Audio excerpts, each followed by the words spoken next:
Hello, everyone. Welcome to the Tuesday edition of the Cafe on Air podcast. As you know, I am Big Italy 42, joined by Spencer Limbach at Spencer_JL. And we have a hell of a four-game slate tonight. We've got some stars who may be resting, some stars who are resting. We've got some injury concerns. We've got a whole lot of nonsense to cover here in this four-game slate tonight. So I'm sure you're as excited as I am to kick it off. Yeah, it's definitely one of those nights where you're going to be glued to the Twitter feed as lineups lock because Atlanta clinched, Golden State clinched. They really don't have a lot to play for right now, so maybe they'll rest some starters, maybe some people with reduced playing time. We'll kind of get into that as we go through the list here. Yeah, and we'll go ahead and run down the odds for you here. Shorter slate. Atlanta started out as a 3-point favorite, now a 5.5-point underdog. So enormous 8.5-point swing there, 196.5-point total. Indiana at Brooklyn. Brooklyn a 1.5-point favorite, 198-point total. San Antonio at Miami. San Antonio favored by 8, 198, 5.5-point total. And then another flip-flop here. Golden State started off as a 2.5-point favorite, now a 3-point dog at the Clippers. 215-point total, so by far the biggest one on the night. But question remains to be seen as we get into this. Who the hell are you going to target from this game? Because we don't know who's going to play, who's not going to play. But we'll get into that here in a second. We're going to talk FanDuel and DraftKings. We're going to go game by game because of all the uncertainty and try to decipher what's going on here. So starting off with Atlanta at Detroit. All we officially know for this one is Dennis Schroeder is not going to play. He didn't travel with the team. But with that 8.5-point swing, you've got to think that some other starters are resting. So are you thinking everybody resting again, or are you thinking, Horford, Millsap, Korver, or what's your thought on this one? I'm thinking, well, they're a little short-handed to begin with, so I'm thinking Teague will definitely sit. He's probably the most likely. From there, maybe Horford or Millsap. Could be both, actually. If you just look at that swing in the line, it really suggests that they're going to have at least 3-4 starters out. And in that case, I'm definitely looking at Shelvin Mack for probably all of my lineups. If Jeff Teague sits, and we already said that Schroeder is out. I think he's probably the punt play. Yeah, I mean, he's going to have no choice but to play himself 40 minutes tonight, and maybe even more than that because, like you said, if Teague sits and Schroeder is already out, I mean, he's going to be the only guy that can really run the point. So he's going to be. Is that how you say it? Schroeder? Yeah, that's what I was told at least. So I've been starting to say it. It was Schroeder, then it was Schroeder, then I heard it was Schroeder. So I'm just going to stay with Schroeder. Yeah, I like to just call him Dennis. Everybody knows who we're talking about. There's only one Dennis on Atlanta. So Dennis not traveling with the team. He's up resting, watching Price is Right this morning, just having himself a mimosa or something. But if all these guys do sit, I mean, obviously Shelvin Mack can play. Mike Muscala, don't go expecting that monster 40-point fantasy point performance he had last time out. But, I mean, if he plays big minutes, he should be in line for a fine game. But, I mean, this one's really just going to be, contingent on who sits. But like you said, I mean, 8.5-point swing. We've seen LeBron James sit. We've seen Russell Westbrook sit, guys like that. None of those guys by themselves worth anywhere near 8.5 points in Vegas. So it's got to be probably at least 3 guys, like you said. So monitor that situation. On the Detroit side of things, obviously Greg Monroe, he's not officially out for tonight, but they're saying he's probably going to shut down for the season. You assume he's out. Obviously speculative, but I don't think it's too far of a stretch to assume he's not going to play tonight or again this season, really. Really no reason for them to risk him. And so that means Reggie Jackson, 8,600 on FanDuel, 87 on DraftKings. Obviously one of the top plays once again, especially on a 4-game slate. Price really getting up there, but not a lot of options tonight. So you might have to look that way either way because he's been playing great basketball with Greg Monroe out. Yeah, like you said, that price is really spiked up, and on a 7 to 10 game slate, you could probably fade him pretty easily. But I mean, there's a number of things really working in his favor tonight. As you mentioned, with the Hawks resting their starters possibly, that matchup becomes a lot easier. And he's going to see the minutes. He's one of the few guys tonight that he's going to get his 36, 38 minutes. And that huge bump in usage rate with Monroe possibly out. I mean, he's a safe target despite that increased price point. Yeah, absolutely. I mean, he seems like dollar for dollar still one of the best plays outside of probably Shelvin Mack. But, as far as top options go. Another guy you can look at, of course, Kentavious Caldwell-Pope. Been playing great. We've been talking about him for weeks now. He struggled in his last game, but he still saw 41 minutes. His price is kind of jacked up on DraftKings a little bit at $5,900. Still in play, though, at a really, really weak position for me. And he's sitting at $5,300 on FanDuel. So, I mean, he makes for a fine mid-range play with some upside. And if you're really just looking to lock in minutes tonight, which are pretty uncertain across the board in a lot of spots, as we'll get to, I think he still makes for a great play. Yeah, I agree. Probably more on FanDuel as your second shooting guard. Much friendlier price point over there. But here's the question for you. Assuming Kyle Korver sits, some of the other Hawks guys sit, would you rather go Caldwell-Pope or Bazemore? I mean, me personally, I like Caldwell-Pope better. I just think he's a better basketball player. And, I mean, I also tend to think that if all those guys sit, Bazemore is going to be the more popular play, higher owned. So if you're going tournaments, I think that Caldwell-Pope, not much more expensive, $700 more on FanDuel. I think he's a solid swerve. I just think that Bazemore, I mean, there's been a lot of times he's out there for big minutes, doesn't produce. Same with Caldwell-Pope, but aside from his last game, he really was playing very well, and he's getting a lot of shots in that offense now with Monroe out. So I think that's the biggest thing really going for him right now, because even his last game, he took 15 shots. So, I mean, and 20 the game before that, 17 before that, 20. So, playing 40 minutes, yeah. Yeah, so, I mean, that's where I'm looking. He's getting shots, he's getting minutes. I'm going to stick with that, really. Fair enough. Not that I won't be playing some Bazemore, because you almost have to if everyone's sitting. But elsewhere, you're obviously considering Andre Drummond as well as he's playing, especially if Atlanta sits. Vegas still thinks this one's going to be close, of course, because, Detroit still just not very good. But Andre Drummond absolutely on fire right now.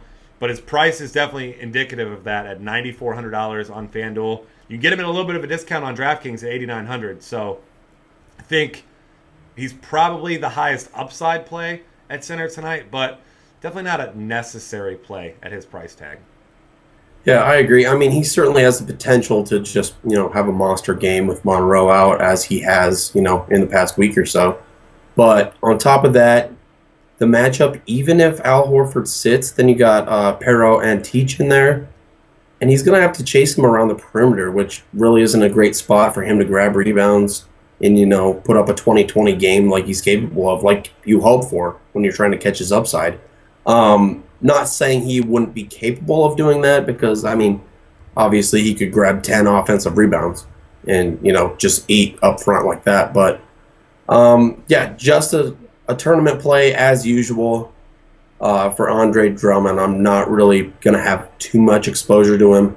But at the same time, he'll probably fit a little bit easier because, there's going to be some cheap plays to squeeze him in there. Yeah. That seems like the theme for tonight. So it's pretty ugly on the surface, but once values have and will open up, you can play pretty much any player you'd like tonight. So I think if Drummond's the guy you want, it won't be too hard to fit him in there, even at that price tag. All right, moving on next to Indiana at Brooklyn here.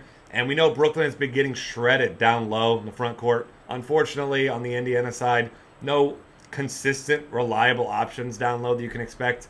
But you can look at a guy like Roy Hibbert. His minutes obviously fluctuating as they do. His production fluctuating as it does. But we've seen what Brooklyn's been giving up down low to the 4 and the 5. So I think he makes for a great tournament play tonight at $5,300 on FanDuel and $52 on DraftKings. Yeah, if you're making multiple tournament lineups, I think he's a great pick in that spot. The price is pretty low, and I mean, compared to the upside, like you said, in this matchup. Yeah, absolutely. On the other side of the board, though, you got to look at Brook Lopez, who might be the hottest big man on the planet right now. I mean, 30 or more real points in 4 of his last 6 games. The guy's just absolutely on fire. He's getting himself some rebounds as well, which was a big struggle with him there for a while. And Roy Hibbert looks like a good defender. Indiana seems to think he's a good defender. I'm not sold on it. He's a fine defender, but he's not an elite defender by any means. And he's going to have a tough time slowing down Brook Lopez tonight. And I don't mind paying Brook Lopez's tag at $8,200 on FanDuel and $78 on DraftKings. Yeah, I agree there. On the surface, it doesn't really look like a great matchup. Playing down the pace, Indiana's really strong in the front court, but Brook Lopez is just a different type of post player. He'll square up, he'll shoot over you. I mean, he'll knock down that mid range jumper when other guys are setting him up, and I mean that's not the type of defender Roy Hibbert is. He just stands around the basket and puts his arms in the air. Yeah. So I mean, you look at it that way, and I really wouldn't spin off of Brook Lopez due to the matchup. But one other guy I wanted to look at for this game, especially in cash games, is David West. His price is pretty low. I think you can consider him as kind of a safe pick in that lower mid-range category at the power forward spot, especially where there's a lot of uncertainty in that category. Yeah, I like that call a lot. I mean, David West, not a guy that's going to probably get you 40 fantasy points, but he's going to get you your 20 to 25, upside in the low 30s. So, I mean, he's just pretty predictable. You know what you're going to get out of David West. And like you mentioned, nice price, 5,600 FanDuel, 54 DraftKings. Really not any other good options anywhere near that price range, if you ask me tonight. So, David West has got to be the guy. Here's a question. Thad Young will play tonight, and he's missed the past few games. Does that hurt Brook Lopez at all?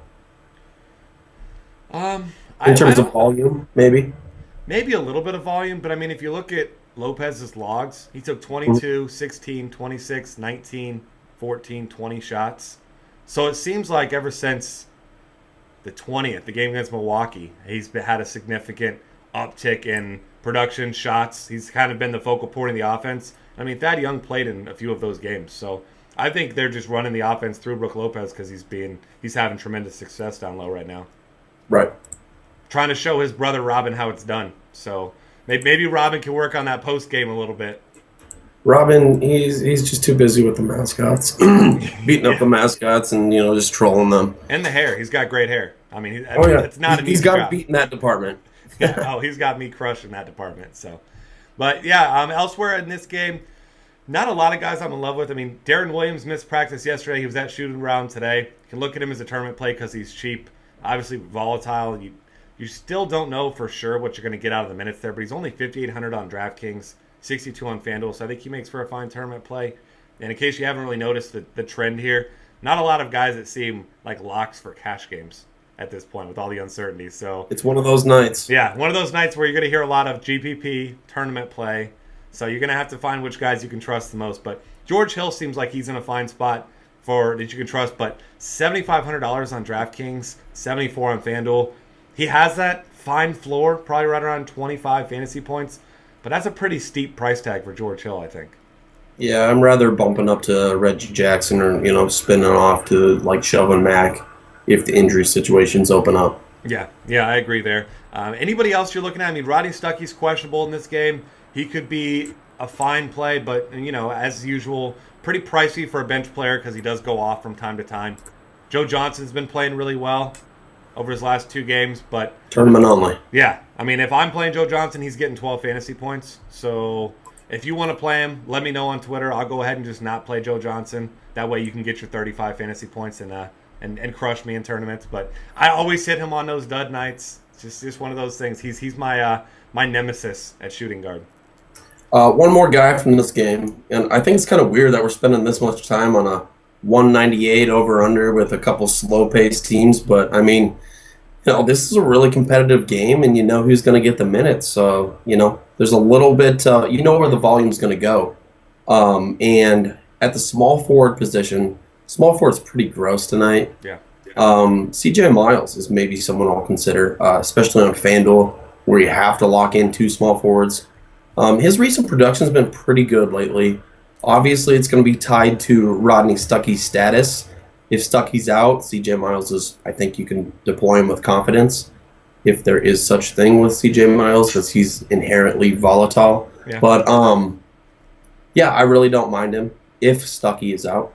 Yeah, I don't either. I mean, he's 26 and 28 real points his last 2 games, 4,600, even 5,200 on DraftKings if Stuckey sits. Not a bad price there. So, and like you mentioned, not a lot of options. And also, this really is the most predictable game, it seems, tonight, which is scary. And you'll know why once we talk about the second game, or the third game, San Antonio at Miami. Pass. the rematch of all rematches, right? Yeah. But here's the list of questionable players here. Luol Deng, Michael Beasley, Hassan Whiteside, Chris Anderson. Dwayne Wade was born questionable. He's always been questionable. I'm sure he's questionable once again. I don't know that he's officially on the injury report, but you never know what you're going to get out of him. And due to that, and the fact that the Spurs are an 8.5-point favorite, really no safe options on the Spurs end either. So are you avoiding this game completely outside of tournaments? Because I know I am. Probably. I mean, it just seems like one of those games. Well, you don't know what's going on with Miami side. And, even if you want to target Dwayne Wade, I mean, how comfortable are you with that? Because this game could get out of hand. They could sit Wade because he's old and he's sore. Yep. And he's pricey, too. I mean, it's going to take a lot to pay off that price tag. I mean, yeah, I'll have a couple shares of him in tournaments just because it's a 4-game slate and, he could go off. If this game somehow stays close, they'll need him. But at the same time, yeah, this game, I mean, the guys from San Antonio, you could just see it as one of those games where, the starters get 25 minutes maybe, and they put up decent lines for 25 minutes, but they're not going to pay off their price points like Kawhi Leonard at 8.1K. Yeah. And so on. So yeah, and it even could be one of those games where the starters and the bench each see low 20s in minutes, and then there's really just such spread out production like we've seen from the Spurs time and time again. There's only two things I'm really looking at in this one, though.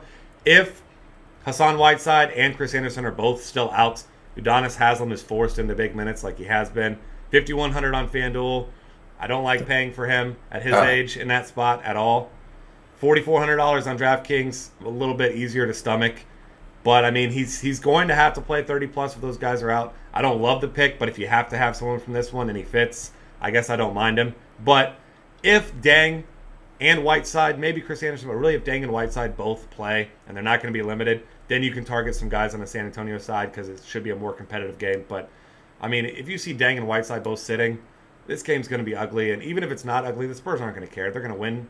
They're going to win the game, and they're going to just move on. And everyone's going to sleep well tonight after resting during the game. yeah, and I mean, I'm not sure, what do the Spurs have to play for? I mean, they're sitting, I believe, 6th in the Western Conference right now. So, I mean, they're still trying to fight for, home court advantage, at least in the first round.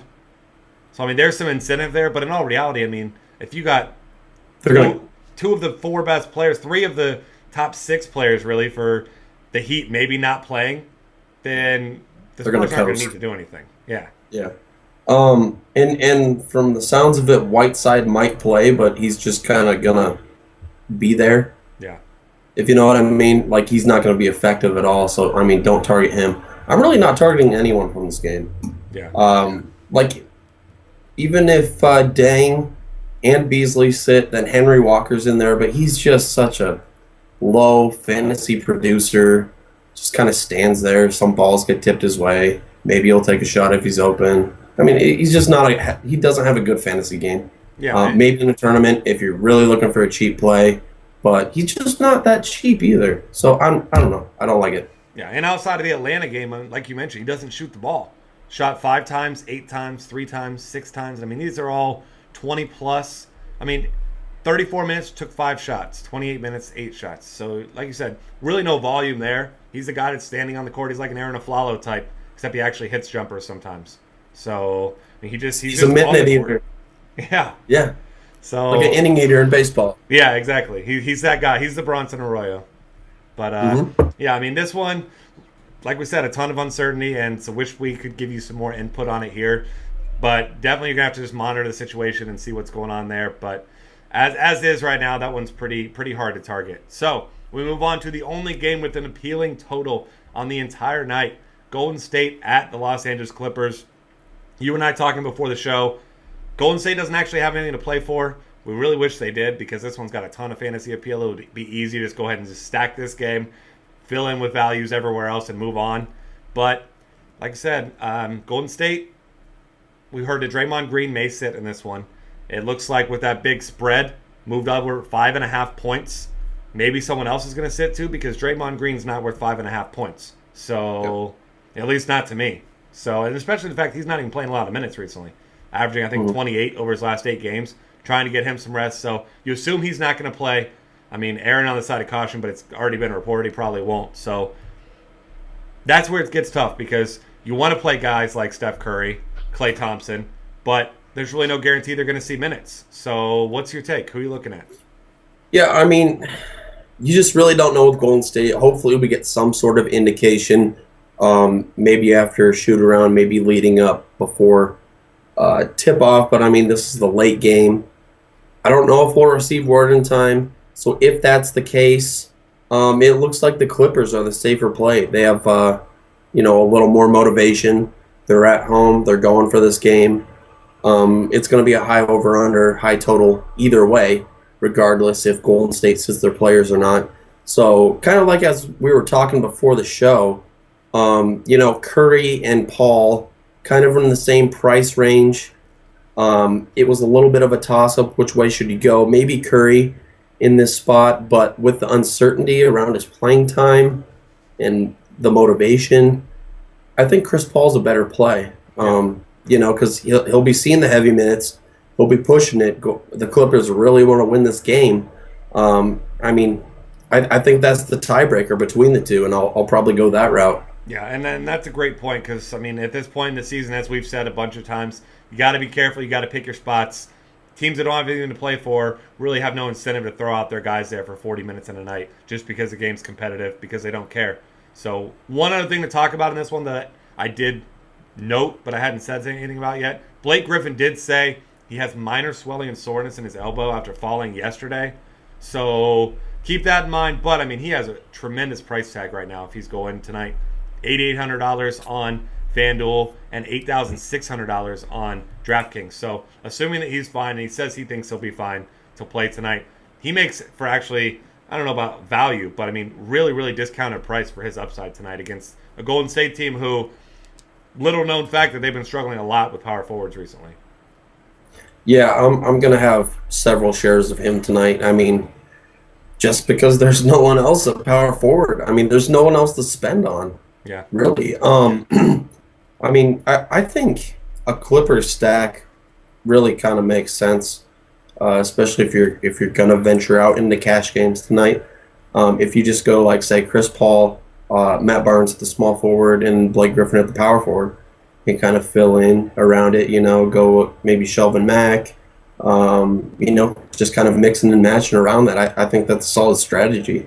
Yeah. At least at this point in the day when we have kind of limited information, but that's just the way it's looking. Yeah, and I mean, that makes sense. It's by far the highest total. They have the most to play for, and, it's going to be a high-paced game regardless of who's on the court for Golden State. They're not going to be slowing it down. They're a fast-paced team. So, yeah, I mean, that seems like the real only safe bet right now on this slate. So I'm in agreement with you there. DeAndre Jordan, too pricey for me, $9,200. And on DraftKings, he is $8,400. A little bit easier there. Maybe throw him in some more tournaments there. But if I'm paying that much at center, I'm paying for Andre Drummond because I'd rather go Drummond or Lopez in that spot. Yep. Elsewhere in this game, you're gonna look at there's Klay Thompson and JJ Redick at shooting guard. $500 in difference on FanDuel, $6,500 to $7K, and on DraftKings the difference there $600 from $6,500 to $71. 100% of the time there, I'm taking Klay Thompson in that spot. Yeah. I mean, barely more expensive. He's much better basketball player. Yeah, he has a nice matchup against JJ Redick there, and in this fast-paced game, you're a little concerned about the minutes, but I mean, he's a guy who can fill it up in shortened minutes. So if you're looking at comparative value, Dwayne Wade's sitting up there. I think he might make for a better upside play, but there's risk in the blowout there. I mean, it's just so tough tonight because there's risk all around. There's risk in Klay Thompson's playing time. Yeah. There's a risk in a blowout with Wade. I mean, it's tough. Yeah, I mean, whoever misses all the landmines tonight is going to take home all the money. So, one other thing I want to touch on here. So, we're assuming Draymond Green sits. It's kind of irritating that it's not official yet, but let's just say he's out because he probably will be. Who do you see that's going to pick up the slack that could see some extra minutes, maybe step into the starting lineup and maybe see some extra minutes even if the game is out of hands and or Curry, Thompson are on the bench? Is there anyone that you're seeing stepping into that? That's the problem. It's just you don't know. They'll probably spread it out. depends on what lineups they're going to go with. Andre Iguodala, Harrison Barnes, Leandro Barbosa, and Sean Livingston will be Yep. playing the 2 through 3 spots, and you just really don't know. They'll Yep. probably spread out the minutes between those guys. So I would say out of those, it might be Iguodala who sees the garbage time. I mean, he's been in that position before, but at the same time, sometimes he doesn't see those minutes. It's just hard to predict. It's hard to rely on. So that rationale, it's okay to take some stabs at him in tournaments, especially with a lower opportunity cost. But I mean, it's just hard for cash games. Yeah, and I'm of the same thinking there with Iguodala, and he did sit out his last game, so maybe that was in anticipation of Draymond sitting tonight, get some extra run for him. So if there's one player from Golden State I think I feel comfortable with, assuming we don't hear any weird news that he's going to sit, which he shouldn't because he sat last game, I think Iguodala is the guy that you can target. You can lock him in. I think he'll be fine. And one other guy who'll probably get some more production, but he never sees any minutes, Mo Spates. I mean, he's really cheap, and I mean, he puts up some ridiculous stat lines in small minutes. I mean, just to give you a couple for instances here, Washington on 323, 14 minutes, 16 points, 5 rebounds, 3 assists, 25 fantasy points. Then the next 2 games he combined for 10 points or 10 minutes and 8.7 fantasy points. So I mean, he's all over the place. I feel like late in games, if you look at the score, if I check out the game cast or turn it on or something like that, it shows the recent plays, and it's Mo Spates rebound, Mo Spates putback, Mo Spates block, Mo Spates assists, and then he just doesn't play for the other 46 minutes of the game. It's he's an all risk, some reward, but a really strange reward kind of thing for him. Yeah, he's been that type of player his whole career. I remember when he played for Cleveland, your favorite team. That I'm actually going to be in Cleveland for the game on Thursday. So are you? Yeah, my 2 least favorite teams in the NBA. I'm going to go watch them. So Who do they play? The Heat. So I'm not going to be wearing my Tim Duncan jersey because I do value my life. So Yeah, I'm going there. I'll be polite. I'll cheer for the Cavs, and I'll have a few beers and then I'll go home. That'll be the extent of my night. I'll be polite. Yeah, that's the way it's going to go. So I think that pretty much wraps it up for us here. Like we said, lots of uncertainty. Monitor the situations. I'll be around on Twitter at BigItaly42. If you got any questions, you can hit up Spencer at Spencer_JL. We are at DF Cafe. And make sure you check out all the great content we have at dailyfantasycafe.com. Daily right now, we're getting ready for MLB season, so a lot of great, exciting content there as well. And make sure you enter some great contests, FanDuel, DraftKings tonight, and we will see you guys again tomorrow for a more appealing, bigger slate with many, many less question marks.